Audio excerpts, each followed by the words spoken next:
Last 2 ಕ್ಲಾಸ್ನಲ್ಲಿ ಇತಿಹಾಸ ರಚನೆಗೆ ಬೇಕಾಗಿರತಕ್ಕಂಥ ಮೂಲ ಸಾಮಗ್ರಿಗಳಾಗಿರತಕ್ಕಂಥ ಆಧಾರಗಳ ಬಗ್ಗೆನೂ ಕೂಡ ಡೀಟೇಲ್ ಆಗಿ ನೋಡಿದ್ವಿ. ಇವತ್ತಿನ ಕ್ಲಾಸ್ನಲ್ಲಿ ಯುರೋಪಿಯನರು ಪರಿಚಯಿಸಿದ ಭಾರತ, ಇದು ಮೋಸ್ಟ್ ಇಂಪಾರ್ಟೆಂಟ್ ಕ್ಲಾಸ್ ಅಂತೇಳಿ ಹೇಳ್ಬೋದು. ಇದ್ರ ಮೇಲ್ಗಡೆ ಆಲ್ರೆಡಿ ಬಹಳಷ್ಟು ಪ್ರಶ್ನೆಗಳನ್ನು ಕೂಡ ಹಿಂದೆ ಬಂದಿದ್ದವ, ಮುಂದೇನು ಕೂಡ ಬರ್ಬೋದು. ಇಲ್ಲಿ ಯುರೋಪಿಯನರು ಪರಿಚಯಿಸಿರ್ತಕ್ಕಂಥ ಭಾರತ ಮತ್ತೆ ಭಾರತೀಯರಿಗೆ ಗೊತ್ತಿರತಕ್ಕಂತಹ ಭಾರತ ಅಂದ್ರೆ ಮೊದಲು ಕೂಡ ಭಾರತೀಯರ ಇತಿಹಾಸ ಭಾರತೀಯರಿಗೆ ಗೊತ್ತಿತ್ತು. ಬಟ್ ಯಾವ ಟೈಪ್ ನಲ್ಲಿ ಗೊತ್ತಿತ್ತು ನೋಡಿದೆವು ಅಂತಂದ್ರೆ ಅದು ಪುರಾಣಗಳ ಮೂಲಕ ಆಗಿರ್ಬೋದು, ಮತ್ತೆ ಐತಿಹ್ಯಗಳ ರೂಪದಲ್ಲೂ ಕೂಡ ಭಾರತೀಯರಿಗೆ ಗೊತ್ತಿತ್ತು. ಆದ್ರೆ ಯುರೋಪಿಯನರು ಏನ್ ರಚನೆ ಮಾಡ್ತಿದ್ರು ಇತಿಹಾಸ ಮತ್ತೆ ಭಾರತೀಯರಿಗೆ ಗೊತ್ತಿರತಕ್ಕಂಥ ಪುರಾಣಗಳ ಐತಿಹ್ಯಗಳ ರೂಪದಲ್ಲಿ ಎರಡಕ್ಕೂ ಕೂಡ ವ್ಯತ್ಯಾಸಗಳಿತ್ತು. 16ನೇ ಶತಮಾನದ ನಂತರ ಬಂದಿರತಕ್ಕಂತಹ ಯುರೋಪಿಯನರಲ್ಲಿ ಕೆಲವೊಬ್ಬರು ಜೇಸುಟ್ ಪಾದ್ರಿಗಳಿದ್ರು. ಯಾಕಂದ್ರೆ ಬಹಳ ಜನ ಯುರೋಪಿಯನರು ಭಾರತಕ್ಕೆ ಬರ್ತಾರೆ, ವ್ಯಾಪಾರಕ್ಕಾಗಿ ಬಂದ್ರು, ಕೆಲವೊಬ್ರು ತಮ್ಮ ಲಾಭಕ್ಕಾಗಿ ಬಂದ್ರು, ಕೆಲವೊಬ್ರು ಬಂದ್ಬಿಟ್ಟು ಅಂದ್ರೆ ಇಡೀ ದೇಶವನ್ನೇ ತಮ್ಮ ಕೈ ಕೆಳಗಡೆ ಗುಲಾಮಗಿರಿಗೆ ಒಳಪಡಿಸ್ಬಿಟ್ರು. ಇದೆಲ್ಲನೂ ಕೂಡ ನಾವು ನೋಡ್ತೀವಿ. ಬಟ್ ಜೇಸುಟ್ ಪಾದ್ರಿಗಳು ಅಂದ್ರೆ ಯಾರತ್ ನಾವು ನೋಡಿದೇವೆ ಅಂತಂದ್ರೆ ಜೀಸಸ್ ಸಂಘದ ಸದಸ್ಯರು. ಇಲ್ಲೇ ಅದ ಜೆ ಮತ್ತೆ ಸು ಇಲ್ಲೇ ಅದ ನೋಡಿ, ಜೀಸಸ್ ಸಂಘದ ಸದಸ್ಯರು ಅಂತ ಹೇಳಿ ನೆನ್ಪಿಟ್ಕೊಂಡ್ಬಿಟ್ರಿ. ಜೀಸಸ್ ಸಂಘದ ಸದಸ್ಯರು ಅವ್ರೇನದಂತಂದ್ರೆ ಜೇಸುಟ್ ಪಾದ್ರಿಗಳು. ಈಗ ಜೀಸಸ್ ಸಂಘದ ಸದಸ್ಯರು ಅಂದ್ರೆ ಯಾರಂತ ಹೇಳ್ಬಿಟ್ಟು ಅವಾಗ ನೋಡಿದ್ರ ಅಂದ್ರ ಇಲ್ಲಿ 1534ರಲ್ಲಿ ಪ್ಯಾರಿಸ್ ನಲ್ಲಿ ಏನ್ ಮಾಡ್ತಾರ ಅಂತಂದ್ರಿ ಇಗ್ನೇಸಿಯಸ್ ಲಯೋಲಾ ಏನ್ ಮಾಡ್ತಾನಂತಂದ್ರ ಅವಾಗ್ರಿ ಜೀಸಸ್ ಸಂಘವನ್ನ ಸ್ಥಾಪನೆ ಮಾಡ್ತಾನೆ. ಆ ಜೀಸಸ್ ಸಂಘದ ಸದಸ್ಯರು ಏನದಂತಂದ್ರ ಜೇಸುಟ್ ಪಾದ್ರಿಗಳು.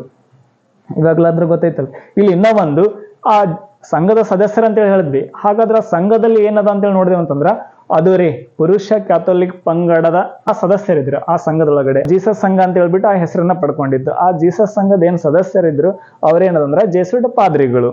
ಇವಾಗ್ಲಾದ್ರೆ ಇದು ಗೊತ್ತೈತಲ್ರಿ. ಮತ್ತೆ ಇಗ್ನೇಷಿಯಸ್ ಲಯೋಲಾ ಅಂದ್ರೆ ಯಾರ್ರಿ ಅಂತ ಹೇಳ್ಬಿಟ್ಟು ಹಿಂಗ್ ಕೇಳಂಗಿದ್ರಿ. ಈಗ ಅದನ್ನು ಕೂಡ ಮುಂದಿನ ಕ್ಲಾಸ್ ನಲ್ಲಿ ನೋಡೋಣ, ಫುಲ್ ಡೀಟೇಲ್ ಆಗಿ ಹೇಳ್ತೀನಂತ್ರಿ. ಇಲ್ಲಿ ಆ ಜೇಸುಟ್ ಪಾದ್ರಿಗಳಲ್ಲಿ ಹೆನ್ರಿಚ್ ರೋತ್ ಅಂತಕ್ಕಂಥವ್ರನ್ನು ಕೂಡ ಒಬ್ರು. ಇವರು ಭಾರತದಲ್ಲಿ ಆಗ್ರಾದಲ್ಲಿ ಬಂದು ನೆಲೆಸಿದ್ರು. ಆಗ್ರಾದಲ್ಲಿ ನೆಲೆಸಿದಾಗ್ರಿ ಭಾರತೀಯರ ಜೀವನ ಕ್ರಮವನ್ನ ನೋಡ್ಬಿಟ್ಟು ಇವ್ರಿಗೆ ಭಾರತೀಯರ ಬಗ್ಗೆನೂ ಕೂಡ ತಿಳ್ಕೊಳ್ತಕ್ಕಂಥದ್ರಿ ಆಸೆ ಆಗ್ತದ. ಅವಾಗ ಏನ್ ಮಾಡ್ತಾರ ಅಂತಂದ್ರಿ ಭಾರತೀಯರಲ್ಲಿ ಇರ್ತಕ್ಕಂತಹ ಸಂಸ್ಕೃತ ವ್ಯಾಕರಣವನ್ನ ಮೊದಲ ಬಾರಿಗೆ ಲ್ಯಾಟಿನ್ ಭಾಷೆಯಲ್ಲಿ ಬರೀತಾರೆ. ಈ ಪ್ರಶ್ನೆ ಬರ್ಬೋದು ನೋಡ್ರಿ. ಸಂಸ್ಕೃತ ವ್ಯಾಕರಣವನ್ನ ಮೊದಲ ಬಾರಿಗೆ ಲ್ಯಾಟಿನ್ ಭಾಷೆಯಲ್ಲಿ ಬರ್ದವ್ರು ಯಾರಂತ ಹೇಳ್ಬಿಟ್ಟು ಅವಾಗ ಅದು ನೋಡಿದ್ರಿ ಅಂತಂದ್ರೆ ಹೆನ್ರಿಚ್ ರೋತ್ ರವರು. ಇವ್ರು ಏನ್ ಮಾಡ್ತಾರ ಅಂದ್ರೆ ಸಂಸ್ಕೃತ ವ್ಯಾಕರಣವನ್ನ ಮೊದಲ ಬಾರಿಗೆ ಲ್ಯಾಟಿನ್ ಭಾಷೆಯಲ್ಲಿ ಬರೀತಾರ. ಇವ್ರದಾದ ನಂತರ ಮುಂದೆ 100 ವರ್ಷಗಳ ಕಳೆದಾದ ನಂತರ ಅಂದ್ರೆ 1 ಶತಮಾನ ಕಳೆದಾದ ನಂತರ ಸಂಸ್ಕೃತ ಭಾಷೆಗೆ ಮತ್ತೆ ಯುರೋಪಿಯನರ ಭಾಷೆಗೆ ಎರಡಕ್ಕೂ ಕೂಡ ಸಂಬಂಧ ಅದ ಅಂತ ಹೇಳ್ಬಿಟ್ಟು ಮೊದಲ ಬಾರಿಗೆ ತೋರಿಸಿಕೊಟ್ಟವ್ರು ಯಾರತ್ ನೋಡಿದ್ರೆ ಅಂದ್ರೆ ಅದು ಫಾದರ್ ಕಾರಡಾಕ್ಸ್ ರವರು. ನೋಡ್ರಿ, ಒಂದೂ ಕೂಡ ಭಾರತೀಯರ ಇತಿಹಾಸದ ಬಗ್ಗೆನೂ ಕೂಡ ಅವಾಗ ಏನದಂತಂದ್ರೆ ಯಾವಾಗ ಲ್ಯಾಟಿನ್ ಭಾಷೆಯಲ್ಲಿ ಬರೀಲಿಕ್ಕೆ ಸ್ಟಾರ್ಟ್ ಮಾಡಿದ್ರು ಬೇರೆದವ್ರನ್ನು ಕೂಡ ಲ್ಯಾಟಿನ್ ಭಾಷೆನ ತಿಳ್ಕೊಂಡಿರ್ತಕ್ಕಂಥವ್ರು ಅವ್ರ ಬಗ್ಗೆನೂ ಕೂಡ ಸಂಸ್ಕೃತ ವ್ಯಾಕರಣವನ್ನ ಅವ್ರಿಗೆ ಕಲಿಲಿಕ್ಕೆ ಸಹಾಯಕ ಆಯ್ತು. ಯಾವಾಗ್ರಿ ಈ ರೀತಿ ಇದು ಫಾದರ್ ಕಾರಡಾಕ್ಸ್ ರವ್ರು ಏನ್ ಮಾಡ್ತಾರ ಅಂದ್ರೆ ಸಂಸ್ಕೃತ ಮತ್ತೆ ಯುರೋಪಿಯನರ ಭಾಷೆ ಎರಡಕ್ಕೂ ಕೂಡ ಸಂಬಂಧ ಅದ ಅಂತ ಹೇಳಿ ಇವ್ರೇನಿಂದ ತೋರಿಸ್ಕೊಟ್ಟವ್ರು ಮೊದಲರಾಗ್ತಾರ ಫಾದರ್ ಕಾರಡಾಕ್ಸ್ ರವ್ರು. ಇವ್ರ ಮೇಲ್ಗಡೆನೂ ಕೂಡ ಪ್ರಶ್ನೆಯನ್ನ ಬರ್ಬೋದು ನೋಡ್ರಿ. 17ನೇ ಶತಮಾನದ ಆದ ನಂತರರಲ್ಲಿ ಪ್ಲಾಸಿ ಕದನ ಆಗ್ತದೆ 1757ರಲ್ಲಿ. 1764ರಲ್ಲಿ ಬಕ್ಸರ್ ಕದನ. ಅದಾದ ನಂತರ ಬಕ್ಸರ್ ಕದನದಲ್ಲಿ ಸೋತಿರ್ತಕ್ಕಂಥವ್ರು ಬಂಗಾಳದ ಮೇಲಿನ ದಿವಾನಿ ಹಕ್ಕನ್ನ ಬಿಟ್ಕೊಡ್ತಾರ. ಇದನ್ನು ಕೂಡ ಶಾ ಆಲಂ ಏನ್ ಮಾಡ್ತಾನ ಅಂತಂದ್ರ ಸೋತಿರ್ತಾನ. ಹಾಗಾಗಿ ಏನ್ ಮಾಡ್ತಾನ ಅಂತಂದ್ರ ಬ್ರಿಟಿಷರಿಗೆ ಬಂಗಾಳದ ಮೇಲಿನ ದಿವಾನಿ ಹಕ್ಕನ್ನ ಬಿಟ್ಟು ಕೊಡ್ತಾನ. ದಿವಾನಿ ಹಕ್ಕಂದ್ರ ಕಂದಾಯ ವಸೂಲಿ ಮಾಡ್ತಕ್ಕಂಥ ಹಕ್ಕು. ಇದೆಲ್ಲಾನು ಕೂಡ ನಡೆದಿರ್ತದ. ಹೀಗಾಗಿ ಯುರೋಪಿಯನರಿಗೆ ಏನದಂತಂದ್ರ ಅಲ್ರಿ ಭಾರತೀಯರೊಂದಿಗೆ ವ್ಯವಹಾರವನ್ನ ಮಾಡ್ಬೇಕಾಗಿರ್ತದ. ಅದ್ರ ಸಲುವಾಗಿ ಭಾರತೀಯರ ಜೀವನ ಕ್ರಮವನ್ನ, ಭಾರತೀಯರ ಇತಿಹಾಸವನ್ನ, ಭಾರತೀಯರ ಸಂಸ್ಕೃತಿಯನ್ನ, ಭಾರತೀಯರ ಕಾನೂನುಗಳನ್ನ, ಭಾರತೀಯರ ನಾಗರಿಕತೆಗಳನ್ನ ಪ್ರತಿಯೊಂದನ್ನು ಕೂಡ ಇನ್ನು ವ್ಯವಹಾರವನ್ನ ಮಾಡಬೇಕಲ್ರಿ. ಅದ್ರ ಸಲುವಾಗಿ ಅವ್ರೇನ್ ಮಾಡ್ತಾರಂತಂದ್ರ ಪ್ರತಿಯೊಂದು ಕೂಡ ತಿಳ್ಕೊಳ್ಲಿಕ್ಕೆ ಮುಂದಾಗ್ತಾರ. ಯಾವಾಗ ಈ ರೀತಿ ತಿಳ್ಕೊಳ್ಳಕ್ಕೆ ಮುಂದಾಗ್ತಾರಲ್ಲ ಅವಾಗ್ರಿ ಇದು ಒಂದೇ ಅಲ್ಲ, ಭಾರತೀಯರ ಸಂಸ್ಕೃತಿ ಇನ್ನು ಮತ್ತೆ ಹಲವಾರು ಬೇರೆ ಸಾಹಿತ್ಯದ ಬಗ್ಗೆನೂ ಕೂಡ ಅಭಿರುಚಿ ಆಗಿರ್ಬೋದು. ಇದು ಪ್ರತಿಯೊಬ್ಬರಿಗೆ ಮತ್ತೆ ಬೇರೆ ದೊರಿಗೂ ಕೂಡ ತಿಳ್ಕೊಳ್ಳಿಕ್ಕೆ ಏನ್ ಮಾಡ್ತಂತಂದ್ರ ಅಲ್ಲಿ ಆಕರ್ಷಣೆ ಒಳಪಡ್ಲಿಕ್ಕೆ ಸ್ಟಾರ್ಟ್ ಆಗ್ತದ. ಯಾವಾಗ್ರಿ ಆ ರೀತಿ ಆಕರ್ಷಿತರಾಗ್ತಾರ ಅಲ್ಲಿಂದ ಏನಾಗ್ತಂತಂದ್ರ ಸಾಹಿತ್ಯ ಆಗಿರ್ಬೋದು, ನಮ್ಮಲ್ಲಿ ಇರ್ತಕ್ಕಂಥ ಕೆಲವೊಂದು ಗ್ರಂಥಗಳಾಗಿರ್ಬೋದು, ಪುಸ್ತಕಗಳಾಗಿರ್ಬೋದು, ಇವೆಲ್ಲನೂ ಕೂಡ ಏನ್ ಮಾಡ್ತಂತಂದ್ರಿ ಬೇರೆ ಭಾಷೆಗಳಿಗೆ ಏನ್ ಮಾಡ್ತಂದ್ರ ಅಲ್ಲಿ ಭಾಷಾಂತರಗೊಳ್ಳಕ ಪ್ರಾರಂಭ ಆಗ್ತದ. ಇದೇ ಟೈಮ್ ನಲ್ಲಿ ಏನಾಗ್ತಂತಂದ್ರಿ ಮನುಸ್ಮೃತಿ ಆಗಿರ್ಬೋದು, ಅದಾದ ನಂತರ ಭಗವದ್ಗೀತೆ ಆಗಿರ್ಬೋದು, ಇನ್ನು ಬೇರೆದು ಹಲವಾರು ಸಾಹಿತ್ಯಗಳು ಏನಾಗ್ತಂತಂದ್ರ ಬೇರೆ ಭಾಷೆಗಳಿಗೆ ಭಾಷಾಂತರಗೊಳ್ಳಕ ಪ್ರಾರಂಭ ಆಗ್ತದ. ಮುಂದೆ ಭಾರತೀಯ ಶಾಸ್ತ್ರ ಇಂಡಾಲಜಿ ಅಂತ ಏನ್ ಕರಿತಾ ಇರ್ತೀವಿ. ಈ ಅಧ್ಯಯನಕ್ಕೆ ಮಹತ್ವದ ಹೆಜ್ಜೆ ಇಟ್ಟ ಬ್ರಿಟಿಷ್ ಅಧಿಕಾರಿ ಅಂತ ನೋಡಿದೆ ಅಂದ್ರೆ ಅದು ವಿಲಿಯಂ ಜೋನ್ಸ್ ರವರು. ಇಲ್ಲಿ ಭಾರತೀಯ ಶಾಸ್ತ್ರ ಅಥವಾ ಇಂಡಾಲಜಿ ಅಂದ್ರೆ ಏನಂತೇಳಿ ನೋಡಿದೇವೆ ಅಂತಂದ್ರ ಭಾರತೀಯರ ಇತಿಹಾಸ ಸಂಸ್ಕೃತಿಯ ಬಗ್ಗೆ ಅಧ್ಯಯನ ಮಾಡ್ತಕ್ಕಂಥದ್ದೇ ಭಾರತೀಯ ಶಾಸ್ತ್ರ. ಅಲ್ಲಿ ಸರ್ ವಿಲಿಯಂ ಜೋನ್ಸ್ ರವರು ಪಶ್ಚಿಮ ಬಂಗಾಳದಲ್ಲಿ ಇರ್ತಕ್ಕಂಥ ಆ ಕಲ್ಕತ್ತಾದಲ್ಲಿ ಸರ್ವೋಚ್ಚ ನ್ಯಾಯಾಲಯದ ನ್ಯಾಯಾಧೀಶರಾಗಿ ಇವ್ರು ಬಂದಿರ್ತಾರ. ಮುಂದೆ 1784ರಲ್ಲೂ ಕೂಡ ಅದೇ ಕಲ್ಕತ್ತಾದಲ್ಲಿ ದಿ ಏಷ್ಯಾಟಿಕ್ ಸೊಸೈಟಿ ಎನ್ನುವಂತ ಸಂಸ್ಥೆಯನ್ನು ಕೂಡ ಸ್ಥಾಪನೆಯನ್ನ ಮಾಡ್ತಾರೆ ನೋಡ್ರಿ. ಬಹುಭಾಷಾ ಪಂಡಿತರಾಗಿರ್ತಕ್ಕಂತಹ ಇವ್ರಿ ಹಲವಾರು ಕೃತಿಗಳನ್ನ ಗ್ರಂಥಗಳನ್ನ ಇಂಗ್ಲಿಷ್ ಭಾಷೆಗೆ ಅನುವಾದವನ್ನಗೊಳಿಸ್ತಾರ. ಎಕ್ಸಾಂಪಲ್ ನೋಡಿದೆ ಅಂತಂದ್ರೆ ಇಲ್ಲೇ ಇರ್ತಕ್ಕಂಥದ್ದು ಗೀತ ಗೋವಿಂದ ಆಗಿರ್ಬೋದು, ಮಾನವ ಧರ್ಮಶಾಸ್ತ್ರ ಆಗಿರ್ಬೋದು, ಅದಾದ ನಂತರ ಕಾಳಿದಾಸನ ಶಾಕುಂತಲ ಆಗಿರ್ಬೋದು, ಇವೆಲ್ಲನೂ ಕೂಡ ಇಂಗ್ಲಿಷ್ ಭಾಷೆಗೆ ಭಾಷಾಂತರವನ್ನಗೊಳಿಸ್ತಾರ. ಅದು ಅಷ್ಟೇ ಅಲ್ಲದೆ ರೀ, ಸಂಸ್ಕೃತ ಭಾಷೆಯ ನುಡಿಗಟ್ಟು ಅದ್ಭುತ ಅನ್ನುವಂತಹ ವ್ಯಾಖ್ಯಾನ ಕೂಡ ರೀ ಅದು ವಿಲಿಯಂ ಜೋನ್ಸ್ ರವರೇ ಹೇಳಿದ್ದು. ಇವ್ರದ್ದು ಅಷ್ಟೇ ಅಲ್ಲದೆ ರೀ, ಇನ್ನೋರ್ವ ವ್ಯಕ್ತಿಯಾಗಿರ್ತಕ್ಕಂತಹ ಭಾರತೀಯ ಶಾಸ್ತ್ರಜ್ಞ, ಪೌರಾತ್ಯವಾದಿನೂ ಕೂಡ ಅಂತೇಳಿ ಕರಿತೀವಿ. ಇಲ್ಲಿ ಪೌರಾತ್ಯವಾದಿ ಅಂದ್ರೆ ಏನಂತೇಳಿ ನೋಡಿದ್ರ ಅಂತಂದ್ರ ಪೂರ್ವ ದೇಶಗಳ ಇತಿಹಾಸ, ಸಂಸ್ಕೃತಿ, ಆಧ್ಯಾತ್ಮಗಳ ಬಗ್ಗೆ ಒಲವು ಉಳ್ಳತಕ್ಕಂತಹ ವ್ಯಕ್ತಿಯನ್ನ ನಾವ್ರಿ ಪೌರಾತ್ಯವಾದಿ ಅಥವಾ ವಿದ್ವಾಂಸರನ್ನು ಅಂತೇಳಿ ಕರಿಬಹುದು.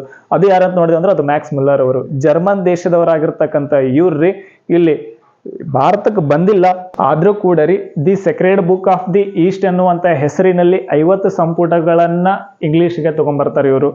ಜರ್ಮನ್ ದೇಶದವರಿದ್ರು, ಭಾರತಕ್ಕೆ ಬಂದಿಲ್ಲ, ಆದ್ರೂ ಕೂಡ ರೀ ಭಾರತ ಇತಿಹಾಸ ರಚಿಸುವಲ್ಲಿ ಸಹಾಯಕರಾಗಿರ್ತಕ್ಕಂಥವ್ರು. ಅದಾನಂತರ ನೆಕ್ಸ್ಟ್ ಒನ್ ನೋಡಿದೆ ಅಂತಂದ್ರೆ ಸ್ಕಾಟ್ಲೆಂಡಿನ ಇತಿಹಾಸಕಾರ ಆಗಿರ್ತಕ್ಕಂತಹ ಜೇಮ್ಸ್ ಮಿಲ್ ಅವರು. ಇವ್ರನ್ನೂ ಕೂಡ ರೀ ಭಾರತಕ್ಕೆ ಬಂದವರಲ್ಲ, ಆದ್ರೂ ಕೂಡ ರೀ ಹಿಸ್ಟ್ರಿ ಆಫ್ ಇಂಡಿಯಾ ಹೆಸರಿನಲ್ಲಿ 6 ಸಂಪುಟಗಳ ಭಾರತದ ಇತಿಹಾಸವನ್ನ ರಚನೆ ಮಾಡಿದವರು ನೋಡ್ರಿ. ಇದು ಮ್ಯಾಕ್ಸ್ ಮುಲ್ಲರ್ ಆಗಿರ್ಬೋದು, ಜೇಮ್ಸ್ ಮಿಲ್ ಆಗಿರ್ಬೋದು, ಇವರಿಬ್ರು ಕೂಡ ರೀ ಭಾರತಕ್ಕೆ ಬಂದವರಲ್ಲ, ಆದ್ರೂ ಕೂಡ ರೀ ಭಾರತ ಇತಿಹಾಸ ರಚನೆಯಲ್ಲಿ ಅವ್ರ ಪಾತ್ರ ವಹಿಸಿದವರು. ಇನ್ನ ಇವ್ರದಾದಂದ್ರೆ ನೆಕ್ಸ್ಟ್ ನೋಡಿದೆವು ಅಂತಂದ್ರ ಫ್ರೆಂಚ್ ಮಿಷನರಿ ಆಗಿ ಅಬೆ ಡುಬೈಸ್ ಅವರು ಭಾರತಕ್ಕೆ ಬಂದಿದ್ರು. ಇಲ್ಲಿ ಫ್ರೆಂಚ್ ಮಿಷನರಿ ಅಂದ್ರ ಪ್ಲೇ ಏನೋ ಒಂದು ಮಷಿನ್ ಯಂತ್ರಗಳು ಆ ರೀತಿ ಅನ್ಕೋಬೇಡ್ರಿ. ಇಲ್ಲಿ ಫ್ರೆಂಚ್ ಮಿಷನರಿ ಅಂದ್ರ ಪ್ಲೇ ರೀ ಧರ್ಮ ಪ್ರಚಾರಕರನ್ನ ಮಿಷನರಿನೂ ಕೂಡ ಅಂತೇಳಿ ಕರಿತಾ ಇರ್ತಾರ.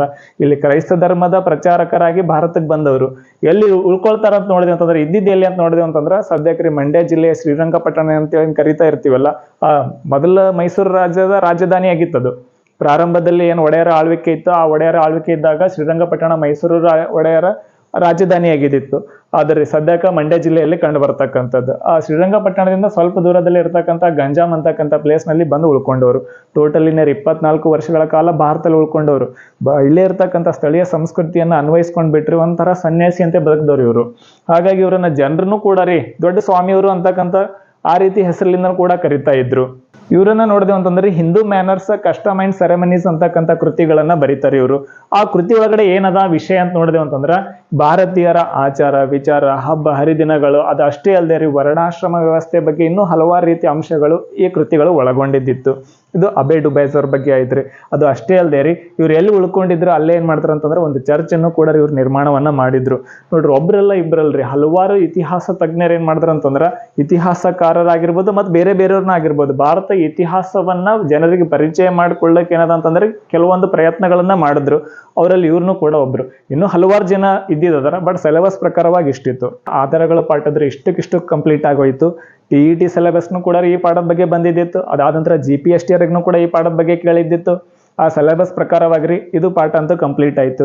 ಅದೇ ಸಿಲೆಬಸ್ ಪ್ರಕಾರವಾಗಿ ಇನ್ನು ನೆಕ್ಸ್ಟ್ ಪಾಠ ರೀ ನೆಕ್ಸ್ಟ್ ಕ್ಲಾಸ್ ನಲ್ಲಿ ನೋಡೋಮಂತ್ರಿ. ಯಾರಾದ್ರೂ ಫಸ್ಟ್ ಟೈಮ್ ಈ ವಿಡಿಯೋ ನೋಡ್ಲಿಕ್ಕತ್ತಿದ್ರಂದ್ರೆ ಡಿಸ್ಕ್ರಿಪ್ಷನ್ ಬಾಕ್ಸ್ ನಲ್ಲೂ ಕೂಡ ರೀ ಇನ್ನೂ 2 ಭಾಗಗಳು ಇರ್ತಕ್ಕಂಥದ್ದು ಅದರ ಲಿಂಕ್ ಅನ್ನ ಕೊಟ್ಟಿರ್ತೀನಿ, ಅಲ್ಲಿ ಹೋಗಿಸಿದ್ರೆ ನೋಡ್ಬೋದು.